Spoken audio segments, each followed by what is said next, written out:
रहमान जी का कॉल आया, आपने अपने करियर की एक तरीके से शुरुआत रहमान जी के साथ की है एज ए गीतकार, उनका फोन आया?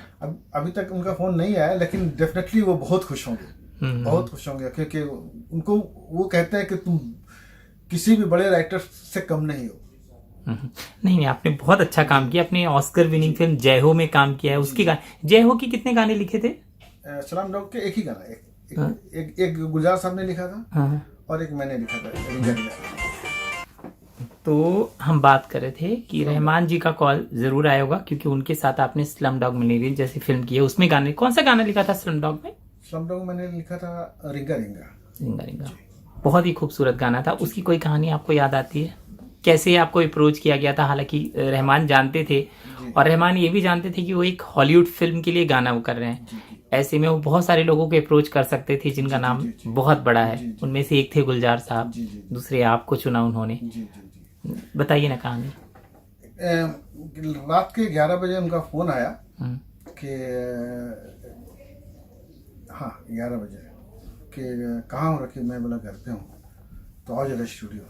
तो मैं गया, तो मैं इधर उधर ढूंढ रहा हूँ, सर कहीं दिख नहीं रहे। तो मैं पूछा इंजीनियर सन के, सर कहाँ है? सर तो लंदन में। अरे सर ने मुझे बुलाया अभी स्टूडियो। हाँ तो अभी सर कॉल करेंगे अभी।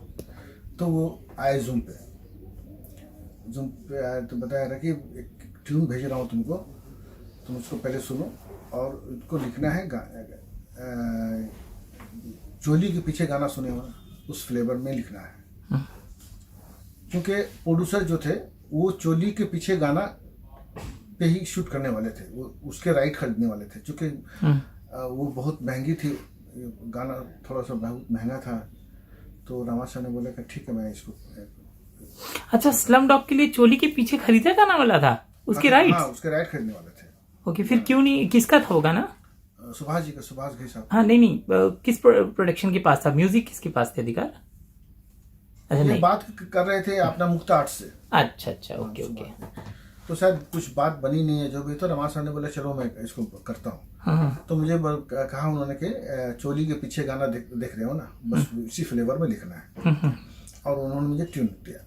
मैं 12 बजे से लिखना शुरू किया। 12 बजे से लिखते लिखते एक वर्षन लिखा। तो उनको बोले कि अच्छा है, लेकिन थोड़ा सा और बेहतर करने। जो पहला वर्जन लिखा था वो क्या था और किस तरह? मुझे याद भी नहीं है। अच्छा।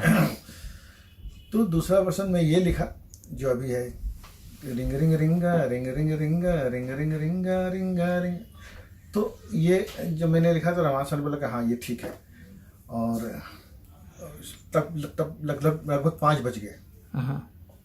फिर रमान साहब ने कहा कि घर जाओ, जल्दी से पैक करो बैग और इमीडिएटली बॉम्बे जाओ, जाके रिकॉर्ड करो उसको। तो मैं घर आया, घर आके फ्रेश अप हुआ और मैं सीधे एयरपोर्ट आया। आके यहाँ पे इला जी और अलका जी, रमान साहब के इंजीनियर भी थे हमारे साथ में, हम लोग दोनों आए और आके यहाँ पे रिकॉर्ड किया। गाया किसने इसको? ये इला रुंजी और अलका जी ने। और चोली के पीछे किसने गाया था? मैं भूल गया। वही दोनों। अच्छा जी। ओके। और रमान साहब उधर जूम में, लंदन से जूम पे थे रिकॉर्डिंग के समय। तो वो गाना हम लोगों ने किया इस तरह से। क्या बात है। जब रिकॉर्ड हो रहा था उस तरह कोई ऐसी घटना हुई थी इला जी और उनको आपने बताया था ये फ्लेवर चोली के पीछे वाला है अलका जी? रमान साहब ने बताया। कौन से स्टूडियो में शूट हुआ? ये आदित्य मोदी का एक स्टूडियो है, मैं नाम उस वक्त में अंधेरी में। हाँ, गोरेगांव में देखा। गोरेगांव में, ओके। तो उनके स्टूडियो में रिकॉर्ड किया था। क्या बात है। गीतकार के अलावा आप सिंगर भी हैं, लेकिन आपका जो सिंगिंग टैलेंट है उसको बहुत ज्यादा मौका नहीं मिला। कौन सा सुपर हिट गाना आपने गाया था वो बताइए। सुपर हिट था वो? हाँ, मैं एक ब्लू गाया था, ब्लू के टाइटल सॉन्ग गा के थोड़ा सा। बेखौफ निगाहें ब्लू, बेबाक अदाएं ब्लू, सागर के दिल में ब्लू, जितने खजाने ब्लू, दिल के सागर में उतने फसाने। किसने गवाया था आपको? रहमान जी ने? जी। कैसे कॉल आया था, कैसे और क्या टिप्स मिले थे, इनपुट्स क्या थे? एक्चुअली मैं तो एज ए लिरिसिस्ट ही ज्वाइन किया था। तो मैंने लिखा गाने को। हाँ और फिर रहमान साहब मुझे लेके आ गए इधर निर्वाणा स्टूडियो बॉम्बे। हाँ तब मेरे ख्याल से और किसी फिल्म का उनका काम चल रहा था। हाँ फिर हमारे सामने कहा कि गाओ तुम भी। हाँ। तो हम थे और ब्लाजे हैं हाँ सिंगर, वो नेहा कक्कर, हाँ नेहा कक्कर ना, हाँ हाँ जो बड़ी बहन उनकी। शुरू। तो इस बॉम्बे निर्वाणा में हम यहाँ पे आए रहमान साहब के साथ, और फिर वहीं पे रिकॉर्ड हुआ वो गाना। सुखविंदर जी किसी काम से वहाँ पे आए थे, यहाँ रहमान साहब से मिलने आए थे, उनको बहुत पसंद आया लिरिक्स। और तब हम लोग वहाँ पे रिकॉर्ड किए। सोनू कक्कर जी थे, जसप्रीत सिंह जी थे, मैं था और ब्लाजे जी थे। हम लोग चारों मिलके इस गाने को। ओके, तो आपकी आवाज क्यों फाइनल हुई? सबके मेरी उसमें सब लोगों की आवाज है।